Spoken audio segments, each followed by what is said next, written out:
Okay. We're recalling Mr. Jaques Torczyner, one of the Zionist leaders during the Second World War and even today. Our meeting, January 31, Jerusalem, King David. And I asked, first of all, Mr. Torczyner to tell us about his experience after he arrived in the United States, I understand, in the beginning of the 40s. Mr. Torczyner, please. We arrived in the United States on December 17, 1940. My father had been the president of the Zionist organization in Belgium from 1929 till the war, and at the same time he headed the Committee on Jewish Refugees after 1933, when Hitler came to power in Germany. When we came to the United States, we affiliated immediately with the Zionist Organization of America, and the president at that time was Edgar Kaufman of Washington. We joined a small district on the Upper West Side, and later we joined, my father, my brother Harry and I, the 7th Zionist district on the west side, the president of which was Judge Wright, and which in 1940... What's his name, please? Judge Hyman J. Wright, R-E-I-T, who was the president of that district, and at that time it had a few hundred members. In 1941, Dr. Emanuel Newman returned from Israel and became the executive director of the American Zionist Emergency Council, which was, if I remember correctly, then under the chairmanship of Robert Zoll. We came from Belgium with 1,000 Jewish families, all in the same industry, in the diamond business. And the majority of those diamond dealers joined the 7th Zionist district, of which I became then the secretary. And between 1941 and 1945, that district grew from a few hundred to 3,000 members. In those days, we had regular meetings monthly, and we discussed all the problems concerned with Palestine, and much less the problems of the American Jewish community itself. The American Zionist Emergency Council was under the leadership of Robert Zoll, and the most influential people there were Stephen Wise, who was still then at the height of his intellectual powers, and people like Solomon Goldman and others who felt at a given moment that the Jews should not press for a Jewish state in Palestine, that we should support 100% the American war effort after Pearl Harbor, and that the issue of Palestine and the issue of the Jewish state should really be secondary to winning the war. Dr. Chaim Weizmann, who was very worried about this attitude, came to the United States, and he was responsible for going to Cleveland and trying to reactivate in the Zionist movement Rabbi Abba Hillel Silver. At that time, Rabbi Silver was the head of the United Israel Appeal, was active in fundraising, but was not participating in political work. You remember this date? I think it was in the early 40s. I'm not sometime I think in 1943. It was before the American Jewish Conference, but after, I think, the Biltmore Conference. But at the Biltmore Conference, Ben Gurion still came, and Silver did not play a big role at the Biltmore Conference. It was Stephen Wise, it was Goldstein, Israel Goldstein, and others. He came to Cleveland, and he convinced Silver to come back to leadership. And Silver then came to the joint chairmanship of the Zionist Emergency Council with Stephen Wise in 43, and that is when my activity really started. Dr. Emanuel Newman and some of our friends organized a group within the ZOA, headed by Abe Goodman, Jack Goodman, Irving Miller, and many others, to take the presidency of the Zionist organization and elect Rabbi Abba Hillel Silver president. That was in 1943 at the convention of the ZOA in Columbus, Ohio. And while at that time we could have fought the matter through, Dr. Silver withdrew in favor of Israel Goldstein, who was elected unanimously, and Rabbi Silver became the co-chairman of the American Zionist Emergency Council. The first conflict between Dr. Silver and the Zionist establishment happened after a speech he delivered in Philadelphia at a general meeting of the United Israel Appeal, when for the first time he attacked President Roosevelt, said that we are sick and tired of the Rosh Hashanah greetings we are receiving from the American government, and that we are interested now in real statements on the future of the Zionist movement and on the future of Palestine, and he came out straight and forthwith for the creation of a Jewish commonwealth, of a Jewish state. The Jewish establishment was very much disturbed. Excuse me, what do you mean, this establishment? I mean by the establishment the leadership of the Zionist movement and also the leadership of the Jewish community as it was constituted at the time. The overwhelming majority of the Jews in the United States were Democrats and supporters of President Roosevelt. Only now do we know how right Silver was not to trust Roosevelt. But in those days it was heresy to speak against Roosevelt and against the Democratic Party. It was Rabbi Silver whose principle was that we must have the support in the United States of both political parties. That it was bad for one party to believe that they had the Jewish vote in their pocket, and for the other party to believe that they had no chance of getting the Jewish vote.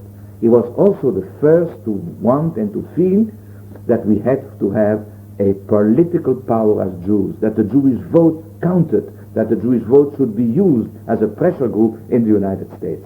And it's because of him that the two political parties in 1944 started to have a Palestine plank in their platforms. May I ask you a question here? Sometimes I will only stop a little bit in order to ask you a question. Do you think, I think that it's possible that part of American Jewish community was opposed against any kind of Jewish pressure group. Is this right? That is even right today. There are Jews who are afraid, Jews who do not consider that there is such a thing as a political, as a Jewish vote. I can tell you, I have worked in the campaigns of the Republican Party since 1948, and there has always been a Jewish division in the Republican Party and a Jewish division in the Democratic Party. They are called ethnic divisions. But there is no doubt that the non-Jewish politicians recognize the Jewish vote. And in those years, it was really a revolution. And I want to go a little ahead in time to give you the best example of the power of the Jewish vote. The most popular governor that we ever had in the state of New York was a Jew by the name of Herbert Lehman. He spoke in 1945 in Madison Square Garden against a Jewish army, against a Jewish state. And when he came up as a candidate for the Senate in 1946 and ran against the non-Jew Senator Ives of New York, who was then, I think, a congressman or another position, we defeated Lehman through the Jewish vote on the issue of the Jewish state in 1946. Who is we? The Jews of America, led by the Zionist movement. In those days, the Zionists were the militant force, and I would say that the Amcho, the people in New York, the Jews of New York, mobilized themselves from, I must say, from the Orthodox to the Reform, from the left-wing Zionists to the most right-wing, and we defeated Lehman on the issue of Palestine. And that was, in my opinion, the most serious warning that Truman got about the importance of the issue of Palestine in the United States. Now to come back to 19... I want to explain my question. Yes. Because this question is really important for my research. I understand that a part of the non-Zionists United States were really afraid to talk about Jewish vote, because they were afraid that would really undermine the status in the American society. Is this right? There are today even remnants of those liberal Jews who believe that we should not identify ourselves as a political force in America because they are afraid that that creates anti-Semitism, that it's not good, that in order to be 100% American, you have to reduce your Jewishness and your Judaism to the lowest denominator. But the Poles and the Czechs and the Italians and the Irish demonstrated before us that the political power of a nationality, of an ethnic group, is very strong. Because what has really changed in America between 1940 and today is that the Jews are not anymore a religion. You don't say Catholic, Protestant, Jew. The Jews have become a nationality again, an ethnic group, and that is due, in my opinion, to the existence of the State of Israel. That is a basic change in the approach of the non-Jew towards the Jew in the United States. And to give you a very strange example is that when President Johnson received the then voice of the Jews in the Democratic Party, Abraham Feinberg, he told him, you know, Abe, your ambassador just left. Abe Harman had just left. So that in the eyes of the non-Jew, our affiliation and identity with Israel and with the people, the Jewish people, is much stronger than in the eyes of some Jews. Okay, you continue, please. Now we come back to the 40s. In 1943, when Rabbi Silver made that compromise, we then started to have very great differences in the Zionist movement on the main issue of political fight. And Dr. Wise and Dr. Silver split on this whole issue of the attitude of the Jews vis-à-vis the American government. There was, as you know, a resolution introduced in the House and in the Senate by Taft and Wagner, I think, on the creation of a Jewish Commonwealth in Palestine. And that resolution was strongly supported by us and by, I must say, the overwhelming majority of the Jewish community, and the hearings, even today, form one of the most historic documents. I think if you read the Peel report and you read the hearings before that committee, you really have a wonderful image of how we felt in those days about the creation of a Jewish state. But then, under the instructions of the Chief of Staff, Marshall, and the Secretary of War, that resolution was withdrawn. And we were very unhappy about it, but Rabbi Wise was not so unhappy about it, and he took all kinds of promises of Mr. Roosevelt, which became naturally much more vocal in 44. But in 44, Dr. Silver was kicked out of the leadership of the American Zionist Council by the combination of the votes of the leadership of the Zionist Organization of America, Rabbi Goldstein, Rabbi Solomon Goldman, Rabbi James Heller of Cincinnati, and the Hadassah ladies. The minority parties, the Labor Party, Poale Zion, and the Mizrahi, supported the position of Rabbi Silver. But Rabbi Silver was kicked out unceremoniously of the American Zionist Council. That is when we organized a committee under the leadership of Dr. Newman, and of which I was an active participant, and within 1 year we conquered the Zionist Organization of America, and through the Zionist Organization of America we conquered the American Zionist Council. Because our policy, which at the end of the war became very, very clear, was very different from the policies of the establishment of the Zionist movement. And I must say that there was much more in common between Ben-Gurion and Silver than between Weizmann and Silver. And that therefore a natural alliance would develop between the two in a year or two later. So when, after Dr. Silver conquered the ZOA and took over the leadership, his line was the creation of a Jewish Commonwealth in Palestine. The others were in favor of getting 100,000 certificates or some kind of a deal with Bevan, with Britain, in order to help the refugees which we had discovered at the end of the war and bring them to Palestine. In the Jewish community, there was something else. I think the American Jewish Conference met in 43 or 44. Conference 43. 43. At the American Jewish Conference, the Zionists refused to give the floor to Rabbi Silver.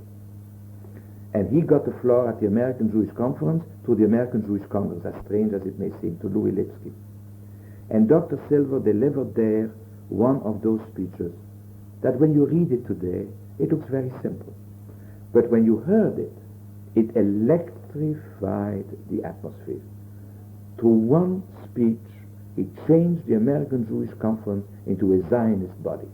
And with the few votes of the American Jewish Committee and a few others voting against it, the resolution on the creation of a Jewish Commonwealth was adopted by acclamation. And the Zionist point of view conquered the American Jewish community. And I must pay tribute here to one great Jew. His name is Henry Monsky, who was then the president of the B'nai B'rith, who became the president of the American Jewish Conference. He understood that you could not fight the mood of the people. And it is through the American Jewish Conference and through the leadership of the Zionist movement that political Zionism came to the fore. It's very interesting to look at it from the historical point of view. In 1918, after the Balfour Declaration, the Zionist movement was in the hands of Dr. Weizmann, who was a practical Zionist, and who really never believed in political Zionism, even in synthetic Zionism. And Nordau, who came to the London conference at the end of the First World War, was put in a corner, and political Zionism was forgotten. It is Silver who re-established the image of political Zionism and made that the forefront of our struggle. Certainly, without what we established in Palestine between the two world wars. All we did there, without it, we would not have a Jewish state. But that the political struggle was foremost and put the issue of the Jewish state before public opinion, that he understood. And we had allies in America from all groups. And I don't want to make a parallel with today, we speak of the past. We had all the labels, CIO and AFL. We had William Green, and we had Murray, Philip Murray. We had the religious. Excuse me, what was the Jewish labor? The Jewish labor, there were very few Bundists left, and the Jewish Labor Committee reluctantly joined us later. There were still very strong elements of better men like Dubinsky, for instance, Potofsky, all the amalgamated, the clothing workers, they joined us. They joined us in this effort. I must say that in the 40s, at the American Jewish Conference, I must say that there a great role was played by the labor Zionists. They did their best. But we had... Excuse me, I want to ask you this question because I understand from Ben Gurion yes, that the Jewish labor Zionist really was a factor against the integration of the Jewish Labor Committee for Jewish Palestine, because they really didn't want to join Jewish Labor Committee, and this was one of the reasons the Jewish Labor Committee was not ready to fight really for a Commonwealth. I think that is Do you true. agree with me? Yes, I agree with you. That is the truth. But that has reasons of prestige and power play. Nothing really idealistic is involved there. Yes. We had also the support of great Christians. Poling, who died here under mysterious circumstances. What is his name? Bishop Poling, who died Will here. you spell it for me? P-O-L-I-N-G. He died under mysterious circumstances in the desert here a few years ago. Yes. Right? Yes, his wife. You had Niebuhr, one of the great theologians of our... Please spell it. Niebuhr is N-I-E-B-U-H-R, one of the great theologians of our generation. You had senators from both men like Robert Wagner, the liberal, and Robert Taft, the real conservative, who due to Dr. Silver became one of our stalwarts. You had a senator who had a strange history because he was also the senator of Pan American Airways, Senator Brewster of Maine, a real isolationist, a real reactionary, but a tremendous friend of ours. You had a senator like Senator George of Georgia, a very reactionary southerner, who was extremely helpful. And you had really a non-Jewish world that felt guilty a great deal of what happened to us in the Second World War, and therefore supported the creation of a Jewish Commonwealth. The American tradition of support started really with the old Taft, the father, and continued through every president of the United States, plus or minus. So that therefore our struggle was understood by American public opinion, and we led a tremendous struggle for the creation of the Jewish state. We were not always very successful because first of all we had to fight our own people. The fight among the Zionists... What do you mean you say we? When I speak about we, I speak about the Zionist Organization of America, and I would say that in those days, Poalet Zion and Mizrahi and the revisionists were with us. That against us were the Hadassah and the Weizmannites, who were in a great minority. It's very interesting. One day... Weizmannites, you mean Lipsky and his friends? I mean Lipsky and his friend, Dewey Stone, Judge Leventhal, James Heller, Israel Goldstein, and people like that. Israel Goldstein was with the Weizmannists? Israel Goldstein was with the Weizmannists till we won. When we won, he joined us, and when he saw that we were losing, he betrayed us.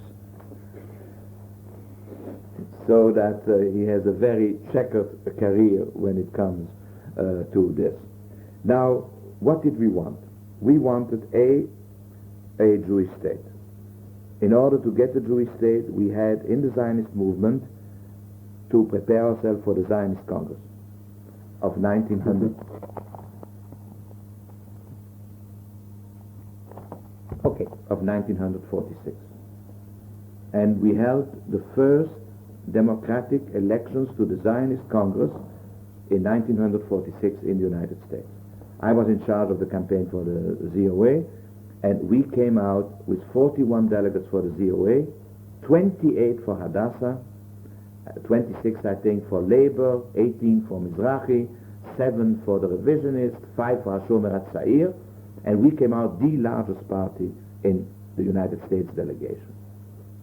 I was sent by Rabbi Silver in September 1946 to negotiate with Ben Gurion and with a gentleman whose career also changed and came back at the end where he started, Moshe Sneh. Moshe Sneh then escaped from Palestine as the head of the Haganah, and we met in Paris, and that is where we prepared the support of our point of view by Ben Gurion and the alliance between the General Zionists of Israel with us and with a part of the labor Zionists of Mapai for the next Zionist Congress. At the Zionist Congress, it was 46, you say. December 46 was I was in September 46. September, December. I was in September 46. I met with Ben Gurion in the Hotel Royal Monceau. I went with Ben Gurion to buy the building Avenue Wagram, where much later there would be the Embassy of Israel. And I made the agreement between the Silver forces and the Ben Gurion forces to replace Weizmann, or at least to retire him gracefully from the leadership of the Zionist movement. When we came to the Zionist Congress, and the record indicates it, we won our point of view. We refused to go to the conference that Bevin had called in London. We refused to ask for a number of limited certificates, and there was created a small American executive under the leadership of Silver with the participation of Weizmann, of Charette, who was Chertok then, and with the elimination on the American scene of whom Dr. Silver called the flying ambassador, Dr. Nachum Goldman, who was controversial then, is controversial today, and will be controversial tomorrow. He was really the emissary of the minimalistic position, and he has been faithful to that minimalistic position ever since. This was 1946 at the Congress. 1946, December, you say? Yes. December. Dr. Goldman was eliminated from the American section of the Jewish Agency. Okay. I want to ask you here a question regarding the problems of 46. Did your section favor 46 the partition? No, we were against partition. You were against partition really only as a political step? No, I lived in Europe. Because I want you to explain my question very, very clearly. Because this time, October 46, Nachum Goldman had talks in Washington in favor of partition, and on this basis tried to convince the American government to favor partition as a solution of the Palestine problem. So I want to ask you, if the attitude of the Silver group this time against partition was a real position or only a diplomatic position? No, and I want to go back. And did you believe really then, 46, it was possible to create a Jewish state in the whole territory of the amended Palestine? Is my question clear? Very clear. Now then we have to go back a few months. In 1946, the Jewish Agency executive was called to Paris. And Dr. Silver and Dr. Newman did not go to that meeting. At that meeting, it was decided to send Dr. Goldman as a flying emissary to Washington to meet with the State Department and to discuss the possibilities of partition. When Dr. Goldman came from the State Department to a meeting of the American Zionist Emergency Council headed by Dr. Silver, there was hell to pay. Dr. Silver was mad that he went to the State Department without the authorization of the Americans. He felt that he was not authorized, and he based himself on the authorization that he had received in Paris from the whole executive. American Zionism was against partition in 1937. 7? Yes, at the Congress in Zurich, where the Peel report was presented, Stephen Wise. Peel? The Peel report, yes. 37, you said. 37, Yes, it was the Peel report on partition, right? Okay. The American Zionist organization was against partition. And the pamphlet written for that was written by a young lawyer by the name of Herman Weizmann, who became the president of the Zionist organization only in 1970. But he wrote that in 1937. That was the policy of Wise, of Zold, of Silver at the Congress in 37. It was not the policy of Abel Goldberg and Louis Lipsky and the Weizmannites. There was always a division of opinion between the ex-Brandeis group and the Lipsky group. Therefore, And the Lipsky group favored partition. the Lipsky group favored anything Weizmann said. Very simple. The Hadassah changed. The Hadassah was with Brandeis in the first controversy, but they were with Weizmann in our controversy. They're always against the male leader of the ZOA. So therefore they always take these positions.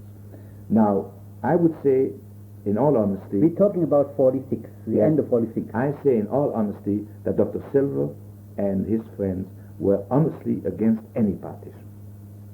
They became tacticians on partition only after the Anglo-American Committee of Inquiry and the UNSCOP Commission.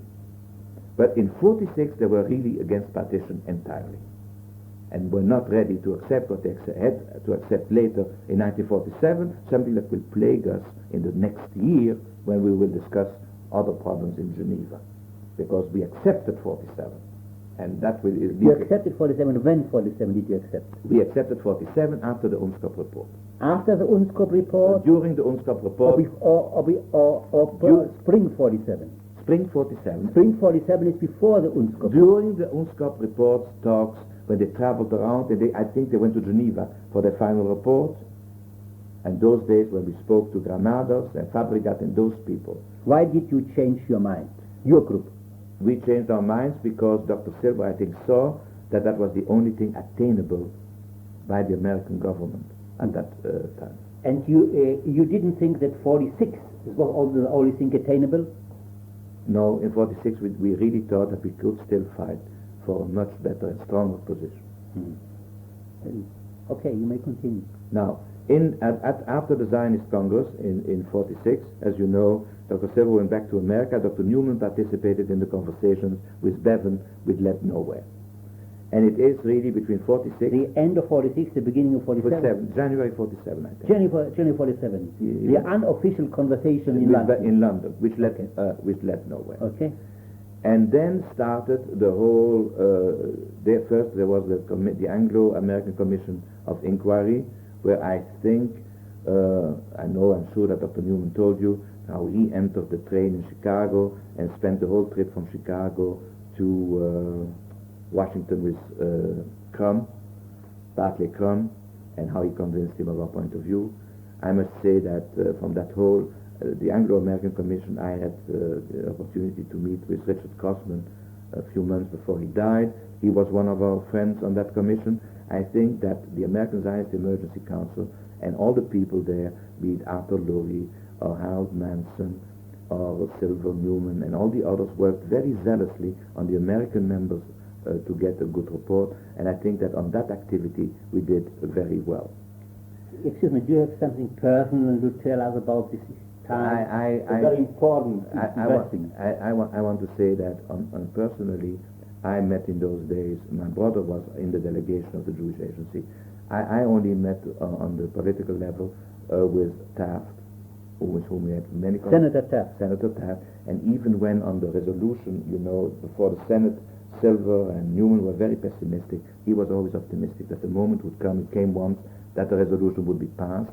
He was very devoted. I also helped in the campaigns for the Senate against Lehman at the time, and I worked on the level of the talks at the Congress. For instance, I conducted the negotiations with Yitzhak Ben Aaron, who was then the leader of Achtud Avodah, who voted with us on the resolution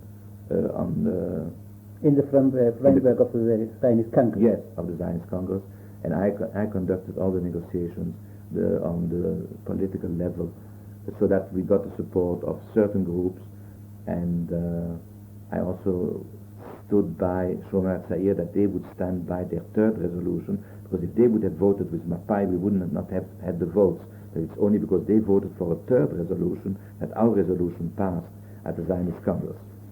So, and... So they support the, I would say, the hard line of silver. No, indirectly. Indirectly. If they would have voted for what they really believed in, our resolution would have lost.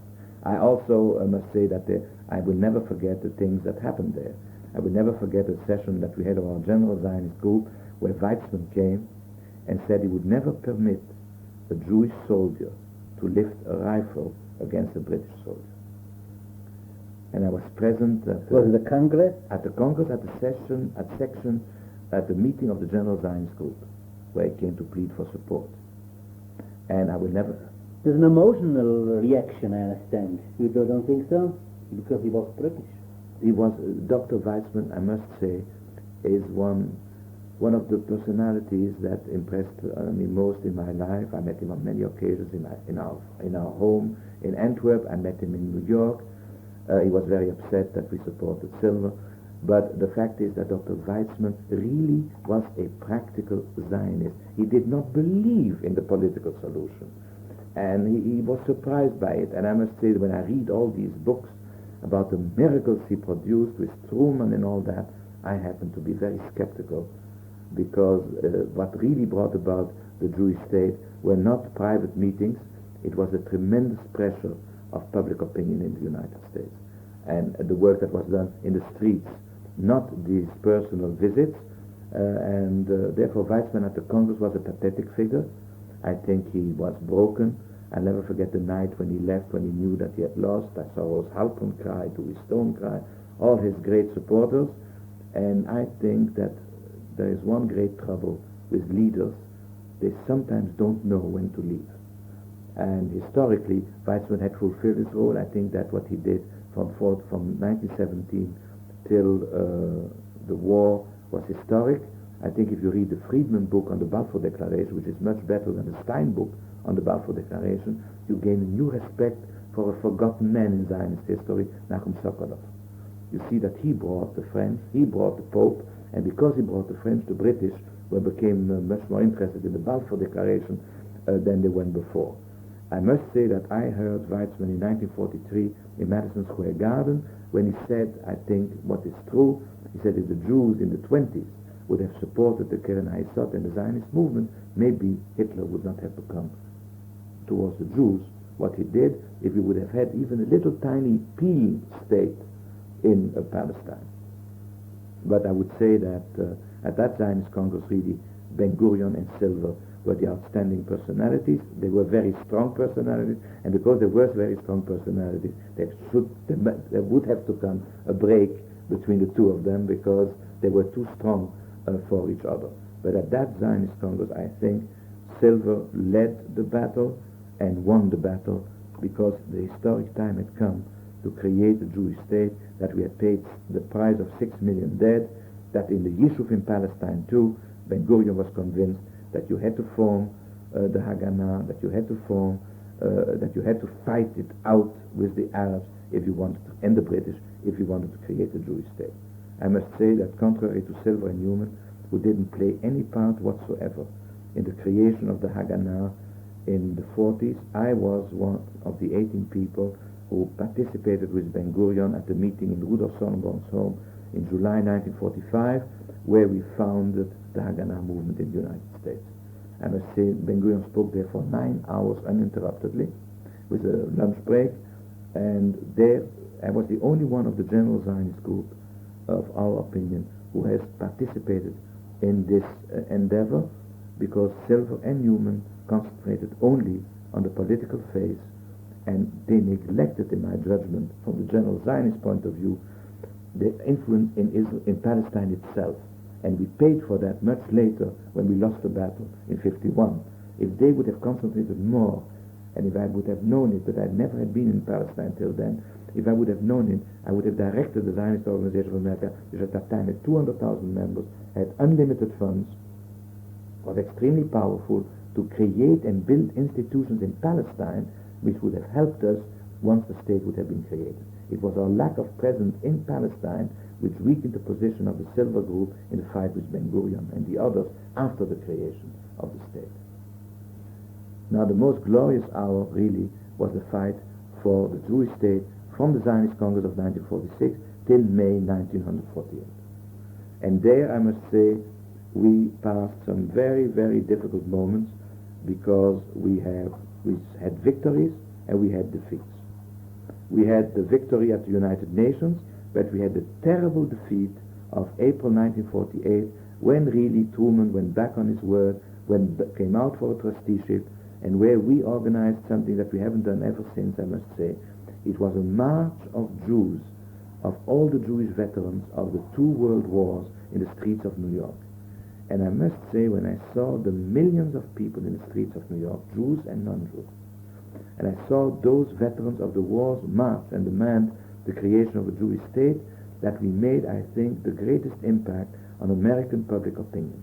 And it was this demonstration in the streets, the mass meetings in Madison Square Garden, all over the country. In those days television didn't exist yet, our appearances on radio programs and elsewhere. I think that turned the tide, and that influenced the American government, because basically the American government followed the idea of Dean Acheson, of James Forrestal. They were against the creation of a Jewish state. Of that I am convinced, and all the memoirs that have appeared, and all the diaries that have appeared ever since, prove the point that the State Department did its utmost in the last minute, and if it were not for our pressure on the Congress, and for our pressure on the White House, and the imminence of the elections of 1948, that we would not have had the support of the United States. The United States, I know it's a very great debate between us ever. Does America support Israel for its strategic position? I say America has supported Israel and supported our position because there are 6 million Jews living and voting in the United States. Without that, they would never have supported the creation of the State of Israel. Okay, do you remember something of your successful fight during 47? I tell you, our fight was really the nations of the United States, of the United Nations. There were only 46 at the time, I think. I remember how we called the delegate of the Philippines in the middle of the night. You know about that a little bit, because I have two versions about the delegate of the Philippines. What is your version? My version is that the delegate of the Philippines, Mr. Carlos Romulo, right, if I remember his name correctly, that he was influenced to vote for us. But the true story is, I think, that a call went through to the president of the Philippines in the Philippines, and that he instructed Romulo, because Romulo was not a great. Who called the president of the United States to call the president of the Philippines? I really don't think that the president of the United States made that call. Who made that call? I think that call was made by a Jewish person who had direct contact with the Philippines. At the request, I don't remember, I can check it, but that was done at the request of our political committee, I mean of Silver and Company. Truman never called the fellow of the Philippines. Okay.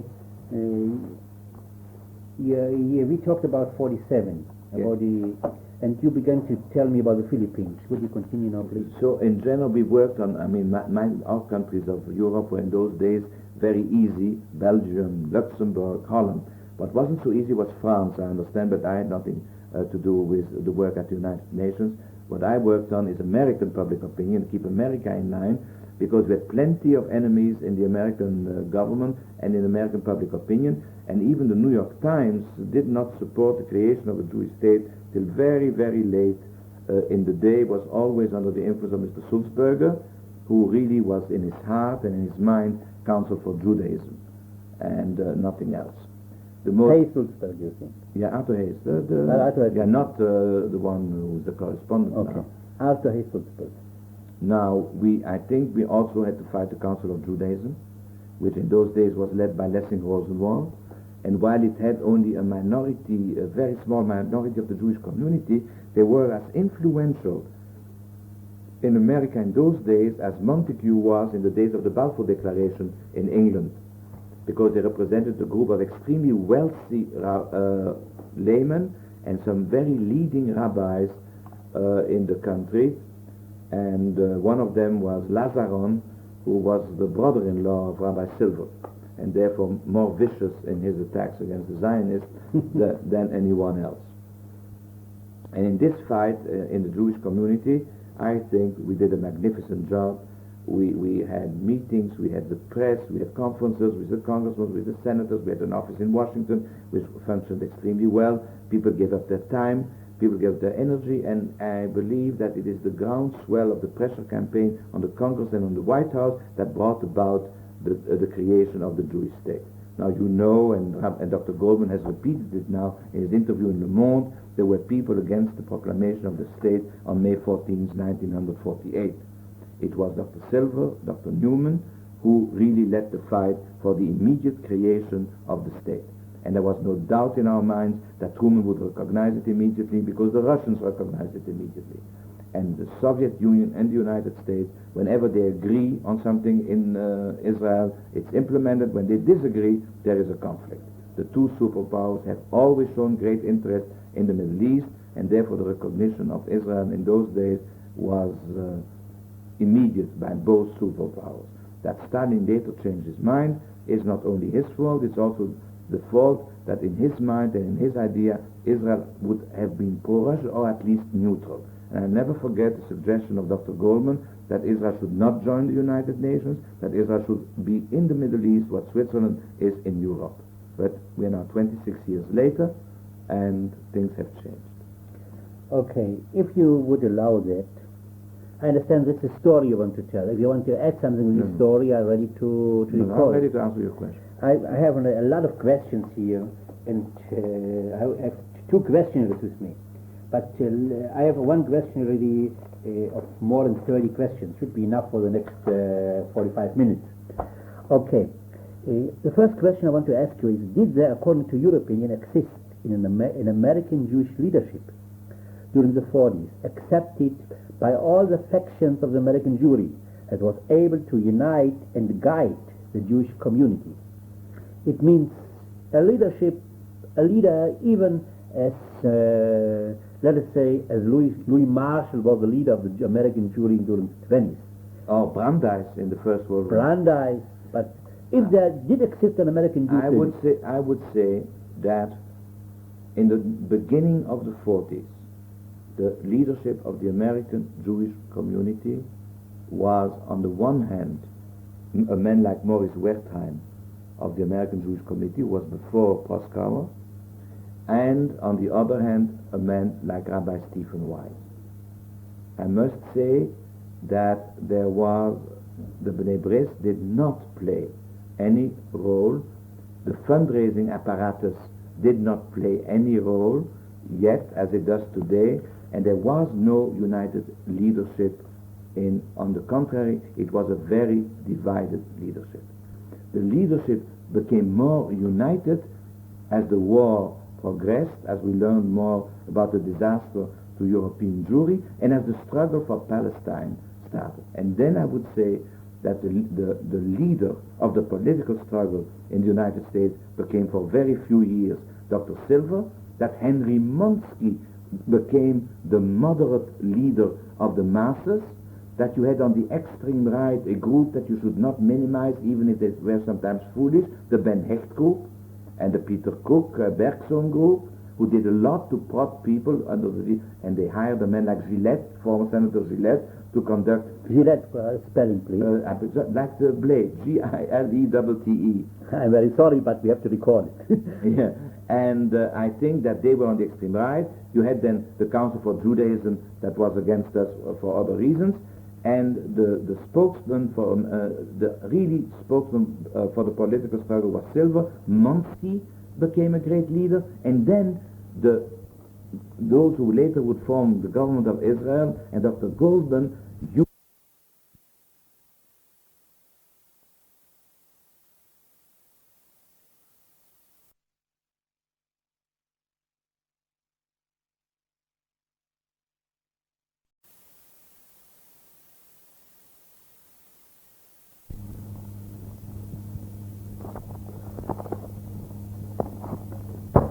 There is again this strange tendency which has survived till today to take the entire Jewish community on the one hand and the American Jewish Committee on the other. and give it a 50-50 representation in the minds of those who negotiate for Palestine or for Israel. And therefore Goldman used Proskauer with the State Department, with the White House and the American Jewish Committee as to counterbalance the militancy of the Zionists and the overwhelming majority of the Jewish people, in the same way that in the President's Conference today you have all the Jewish organizations except the American Jewish Committee as an observer, so that Israel has always a possibility to work through the Mr. Winters or through the American Jewish Committee when they want something. And I think that's very bad because it has prevented the central representation of the Jewish community as a whole. But what you're telling me really justifies the idea that the American Jewish Committee during the 40s was very, very influential. The American Jewish Committee has always been very influential because they had in their leadership in those days what remained of the German Jews of 1848. They had the very good contacts through their leadership. They were very well financed, and they have had and they have today a superb staff. Superb staff, I also have the impression they had a superb staff, but a good working staff. Yes. But also good leadership. Excellent leadership, and as they had no democracy, they could take decisions very easily. But I have the impression regarding the American Jewish Committee. Look, I am a little bit a specialist in the question of the American Jewish Committee. I think that Proskauer was, I don't know, it was a very great leader, but a very efficient man. I must say that take a man like Rosenman, Proskauer, all these people I know. Sam Rosenman, yes. All these people really belong to a school that doesn't exist anymore. These are the people that you used to see in the rooms of the clubs in London. These are the people of the Harmony Club in New York. That's the elite of the Jewish community that prided itself in non- or anti-Zionism, but in their hearts they were very proud and dignified Jews. But what do you think about Morris Wertheim? I have the impression, a certain impression about him. I found Morris Wertheim a very intellectual person, a very decent person, but he was much weaker than Proskauer. Weaker? Yes, he was better in his feelings, I think, but Proskauer was much more efficient, and Proskauer gave to the American Jewish Committee a tremendous amount of prestige. I think that the years of Proskauer's leadership were the greatest of the American Jewish Committee. And greater than the leadership of Jack Blaustein? Jacob Blaustein and Proskauer are two different types. You cannot say of Jacob Blaustein, whom I knew very well, that he was an intellectual. He was a great, successful businessman. And he approached everything from the very pragmatic point of view.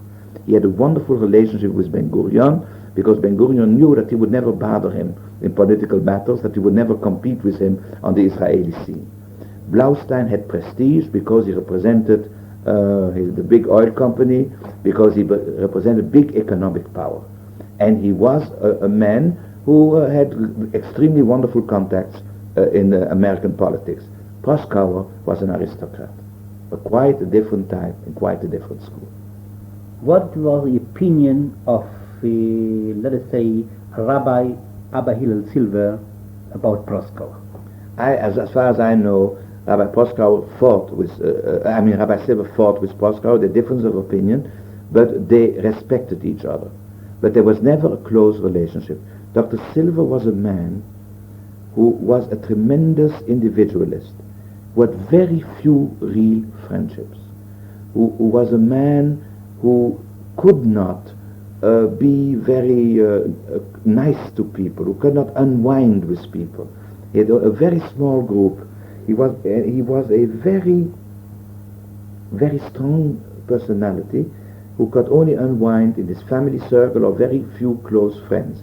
He was also very strict. I would not say that he was puritanic in his approach to life, but he was very strict. That made his relationship with Dr. Goldman so difficult, because Goldman is the typical cosmopolitan. Dr. Nahum Goldman. Not Solomon Goldman. No, with Solomon Goldman it was a rabbinical relationship. That wasn't good. But with Dr. Nahum Goldman, the typical cosmopolitan European, and there you had Dr. Silver, the typical rigid Puritan Reform rabbi of Cleveland. Okay, let us advance a little bit with our questions. I don't know if you finished we'll finish the questions all today. Did you feel the activities of the Jewish VIPs in Washington had an influence on the realization of the aims of the Zionist movement. It means the establishment of the Jewish Commonwealth in Palestine. When I'm talking about VIPs, I mean Bernard Baruch, Sam Rosenman, Ben Cohen, Henry Morgenthau Jr. And young others. I am reading now a book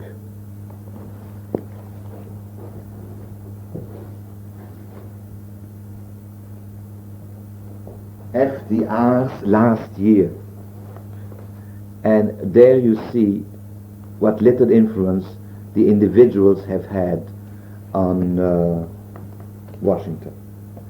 I honestly believe that what brought about the Jewish state is the use of the Jews of America as a political force, because the masses, as they are today, are far ahead of their leadership. Naturally, a Bernard Baruch who brought silver together with Churchill and Bevan, a Wise could go to Roosevelt, a Crum who went to see the Secretary of State because Cordell Hull was really not interested in our affairs at all. We had some Jews like Saul Bloom, who really in history should be incriminated for what they did. Saul Bloom, who went to the Bermuda Conference to help to save Jews and came back with nothing, with zero. So I would, while I recognize the role of the individual and of the historical accident that can happen through personal contact, like the Jacobson contact with Truman in later years, I would say it was the mass pressure of public opinion and what happened in Europe and the fight of the Yishuv in Palestine, including the Irgun and the terrorists, that brought about the creation of the state. But you don't think that these private relationships with the VIPs were very important? They are always important, but they are not always positive. They are sometimes very negative. I can give you an example of a dinner between Roosevelt, Churchill, and Frankfurter. And before Judge Felix Frankfurter went to that dinner, he called up Silver. And he said, Dr. Silver, what should I ask for? What should I discuss with Churchill and Roosevelt? And Silver told him. And the next morning, Frankfurter called up Silver and said, you know, we did not discuss Palestine at all. I felt that as a Jew, I should not bring up this issue before the two leaders. That kind of private intervention is certainly not helpful. About Frankfurt, I'm not surprised. I also have some information about that. I'm not surprised. I know that even Ben-Gurion didn't succeed to get him to a private meeting because he was afraid that somebody would really think that he intermingled himself in Jewish business. You don't know if you know he didn't even save his own uncle. I know. You know, he didn't save his own uncle from Austria. And the Nazis killed him because he was afraid to ask Roosevelt to save him. Do you know about this? Sure. About this incident? But Frankfurt, I'm not surprised. Okay, another question, really. From the documentary records, I learned that during 1939-40, there existed a certain kind of isolationism among the Jews in the United States. That out of fear for anti-Semitism, Jews, Zionists and non-Zionists alike, tried to shut themselves off from any contact with Jewish problems in Europe and Palestine. Do you agree with this? I only know, because I came to the United States later, I was in Belgium till it was invaded by the Nazis, that Dr. Solomon Goldman, the president of the Zionist organization, made a proposal that we should abandon every talk and every effort for the creation of a Jewish national home in Palestine. Because that would create anti-Semitism, we had to support the war effort later, and we should not bring it about. There was such a leadership, there was such a feeling, but it was a minority, and it was impossible to keep such a policy because events carried things much further than this leadership. And as I said before, the masses... The masses were not afraid? No, never. The masses were not, I would say... But this business of this dual allegiance nonsense, this fear of creating anti-Semitism has subsisted till this day. Okay. Did you feel 1945 that the conference in San Francisco was important? And do you remember some kinds of political steps you personally did take part No, in? I did not take part. My brother was there and he worked with Jaques, who became famous a little later on. Oh. But there was a lot of Jewish delegations there, and I think that they did their best to push, to reminisce about what they did in Versailles in 1918 and in San Remo a few years later. I think there the efforts were coordinated by the American Jewish Conference, and there Meyer Grossman was active, Kennan, Lipsky. I don't think that Sever was himself in San Francisco, if I remember, but the Zionists were very active there, and the Jews were very organized and not disorganized. I think they all worked together under the umbrella of the American Jewish Conference, even the committee. The committee was represented, but Simon not Siegel. in the framework of the conference, but coordinating the conference. I think Simon Siegel was already active then. What do you think about Simon Siegel? I must tell you this. I have had very few close friends in my life. He's one of them. We have disagreed on many political issues, but Simon Siegel is one of the most brilliant and devoted civil servants that I have met in my life. He was not only hardworking, extremely knowledgeable, he had a very good sense of humor. I think that his private life weakened his chances to leadership. He died a miserable death, but he was a fine human being. He had wonderful qualities. Everybody in his life has tragedies, troubles, difficulties, and I must say that in one of my most difficult periods in my life, unsolicited, he came to me, he wanted to help me, he behaved like a true friend. And I had many discussions with him on Zionism, because I think his real background was a Bundist background. But I must say that he understood Israel, that he was very near my point of view of general Zionism and political Zionism in Israel against the machine and the regime, and that he was one of the men I loved, admired and respected most among those I had met in my life. How do you explain it? I know he had Bund background. He had Bund background, worked for the committee. Yes, but did he really identify himself with the committee, or only? I think that he really, Blaustein was Simon Siegel's brain. I mean, Simon Siegel directed Blaustein in all these matters. He was his brain, he guided him, he wouldn't move without him.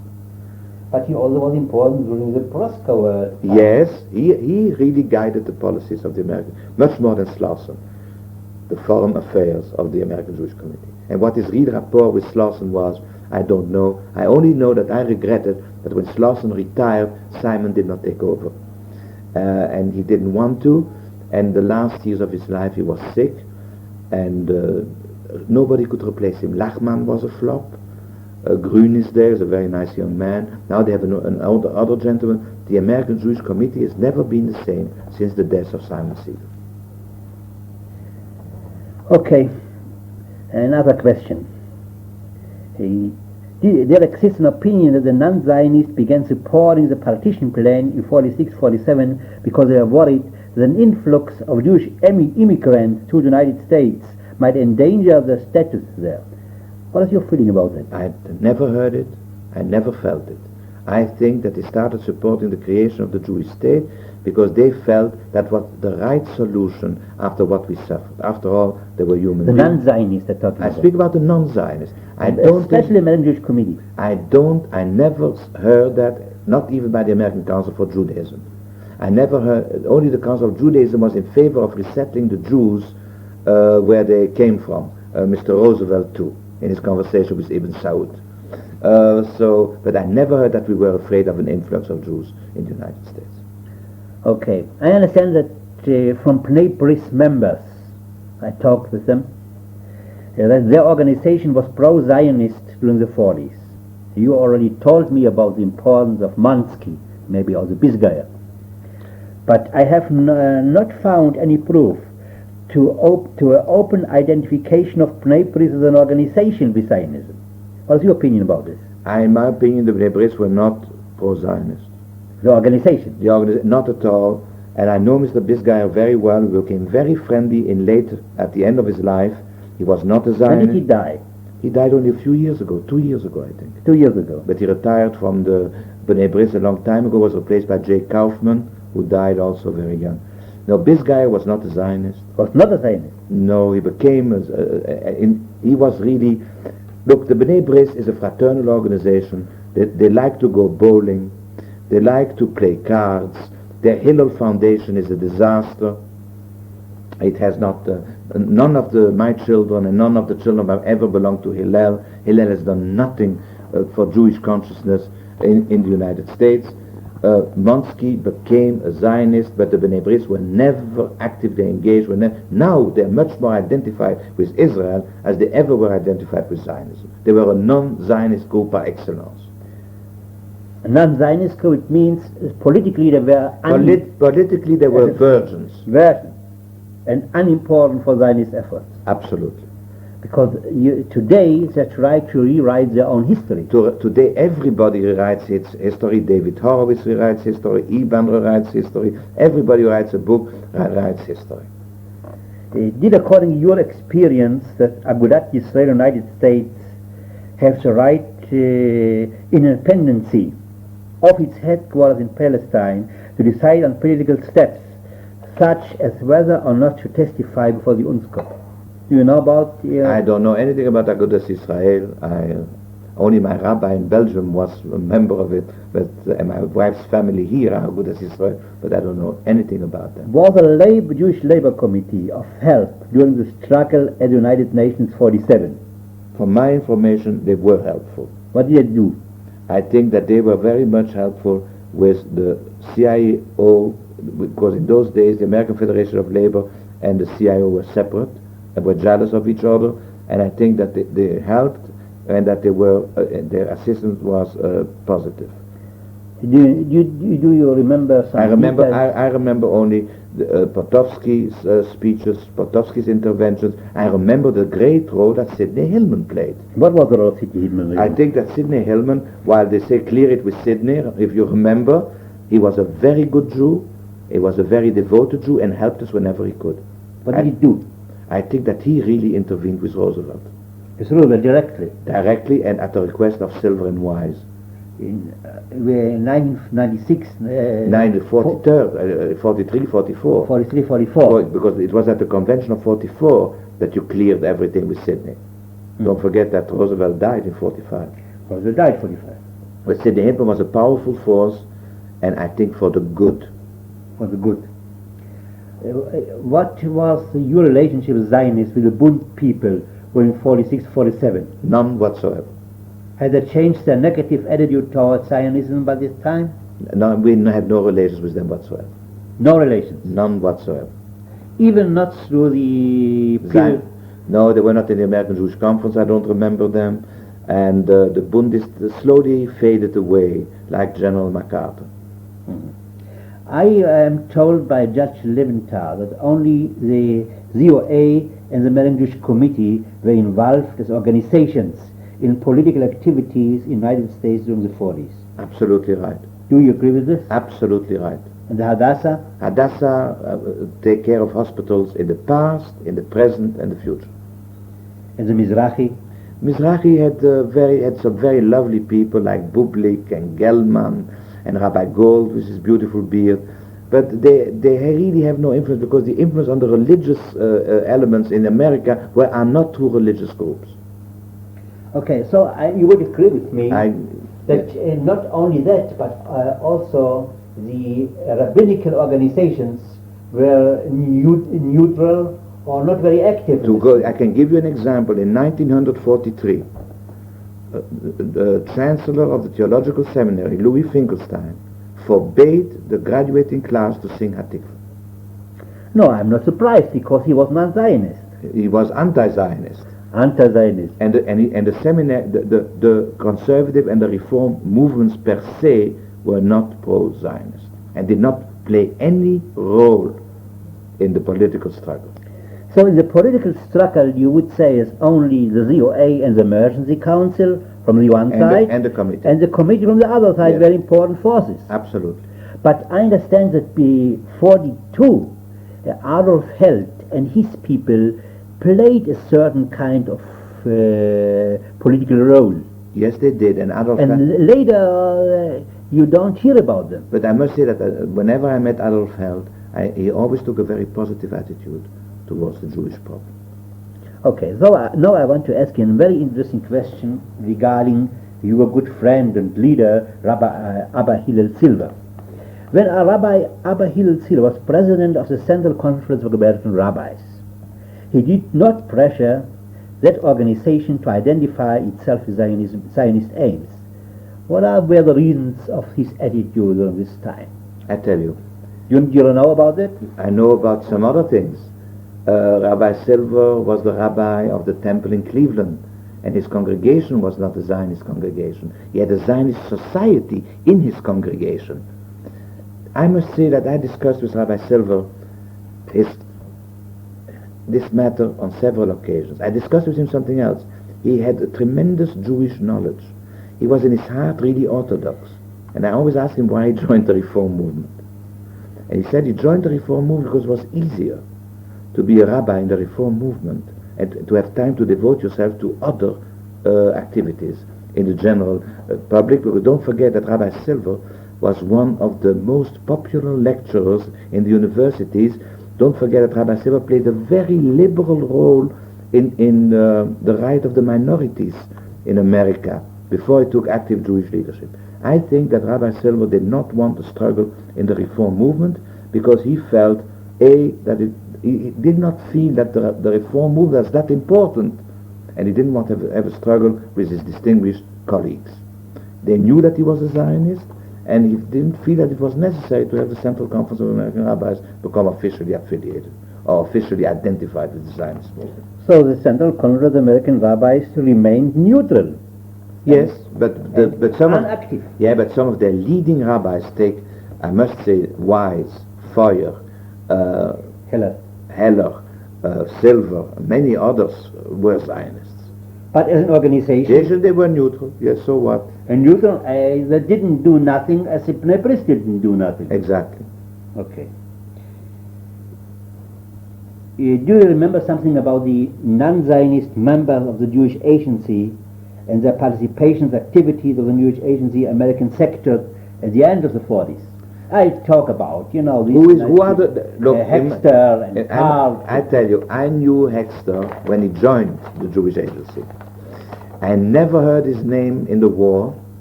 And you remember Dr. Werner Senator, he was also once a non-Zionist member. But he was in Jerusalem. Yeah, but there was Hexter, there was Joe Cohn was once a member, if I remember. They disappeared.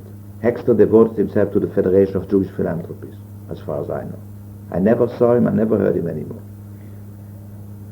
What was the purpose, for what purpose did you establish the American Jewish Conference? It's very important to know. The American Jewish Conference was established by those who remembered the American Jewish Congress of the First World War, and who felt that there should be an authorized voice in America to speak for the Jewish community. It also was felt that it should be democratically elected. Now there was some kind of an election. How democratic it really was, I don't know. It will be very interesting. I think you know. But it will be very interesting for you to know that the man who got the most voices in Brooklyn is called Dr. Bernard Bergman. So that's interesting from the historic point of view.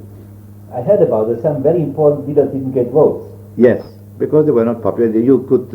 It was a very democratic election, but it was done so that we could speak in the name of the entire Jewish people. And there, the Bnei Bris did participate in the elections. We did. Everybody did. And the American Jewish Committee did not participate in the election, but they got some representation. And I believe that this American Jewish Conference, when it met in 1943, was one of the most important things. The mistake that we made is to dissolve it years later. I think we should have kept it, we should have made it more democratic. The tragedy of American Jewry today is that we have no central representative body. I understand that very well, but I ask you about the reasons it was established. I want to tell you why. Because 1942, there was certain kind of negotiations between Ben-Gurion and the United American, the committee's leadership. And Ben-Gurion failed. And then he really tried to unite the American Jewish community in the framework of a certain kind of agreement And then, after Ben Gurion failed, I think maybe one of the reasons that the American Jewish leadership decided to go to the people was really the failure of this negotiation. I think it was also the result of the Biltmore Conference. You see, the Biltmore resolutions became that what Ben Gurion wanted is that the American Jewish community should endorse the Biltmore program. But he tried to endorse the Biltmore resolutions even through this negotiation. Yeah, but he failed. He failed. And I must say that what really happened, as far as I remember, that people who participated in the creation of the American Jewish Congress, like Lipsky, and Congress or conference? No, it was called in the First World War the American Jewish Congress. Not Congress. Yes. Assembly. I don't know the exact. Maybe you're right. Assembly. But that those who were present at the creation of that instrument wanted to recreate it in the Second World War. Because when you get old, you always want to go back to the ideas of your younger days, and that's why they did it. And I think it was the right thing to do. Okay, I understand. Why, when the American Jewish Committee left the conference, did it or did it not have greater influence on the American Jewry? No, but what happens, unfortunately, as I said a little before, that when you have 90% or 95% and 5% leave, at the end it becomes 50-50. That is so bad about it, because they had powerful people, powerful spokesmen, and they represented the aristocracy and really a very influential group all over the United States. But I think that they knew that they put themselves in an impossible position, and in the crucial years they really worked wonderfully with the American section of the Jewish Agency in New York. So you say that really, even there were only 1 or 2% in the eyes of the American government, they were very important. There were more than 50%. That I don't know. But more than 2%. Certainly. Yes, certainly. Okay. So another question is, when did you make the decision to vote on the Biltmore platform at the first session of the American Jewish Conference? You already told me that Silver made a tremendous impression in the conference. Zionists, it's tragic to say, the Zionists were against presenting the Biltmore platform to the American Jewish Conference. The Zionists, you mean Wise? I mean Wise, Lipsky, Heller, Goldstein, Rose Halpern, Mrs. Moses Epstein, the whole bunch of them. But it happens in history that a speech sometimes carries an audience. And it was after Silver's speech that it was inevitable that the Jewish Commonwealth resolution would be passed. And that, in my opinion, is the greatest contribution of Silver to the whole business. But there are people who feel the American Jewish Conference failed in endeavor to recruit the Jewish public opinion for the Zionist program. Would you agree with this opinion? I tell you, the American Jewish Conference failed because the American Jewish Conference was not the instrument through which we went after American Jewish public opinion.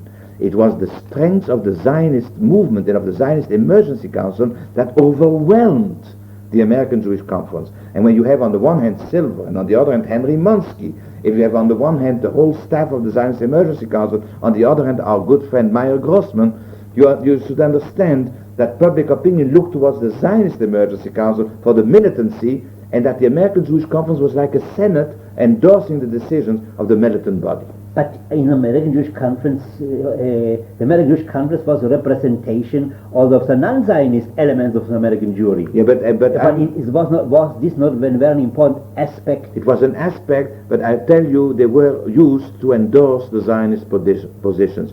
I would say that our power was such, and the support of public opinion for the Zionist position was such, that the non-Zionists were carried away nolens volens in this entire business. But not the American Jewish Committee. The American Jewish Committee is isolationist in everything.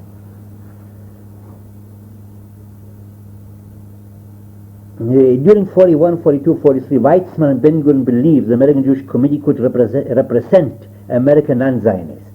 What do you think about this today? I want only to tell you why, because later, really, when they failed to unite the American Jewish community, they tried to establish another body of non-Zionists based on Monsky and a part of the Central Conference of American Rabbis, and etc. But I don't think that they succeeded very well. I would say that by temperament and by nature, Weizmann was much closer to the American Jewish Committee than to the leaders of the Zionist movement, because he really liked to mix in those circles, and especially Mrs. Weizmann liked to mix in those circles. Ben-Gurion was quite different. I would say the antagonism between Weizmann and Ben-Gurion was clear already in those days. And Ben-Gurion went to everything with hammer and tongue. He was a militant man. I would say that the American Jewish Committee was the voice of the non-Zionists, like the Council of Judaism was the voice of the anti-Zionists, and that the other non-Zionists were really, and especially the Bnei Bris, were very quiet when it came to all these matters. And our struggle was against the powerful committee in those days, the Council for Judaism, and what the real function was really to activate the masses. But later, 47, the American Jewish Committee joined you in the effort. No, joined us in the effort, not as far as we wanted, but they certainly did not stop us, did not counteract our actions. Another question: what do you know about the attitude of the American Jewish Committee, April 48?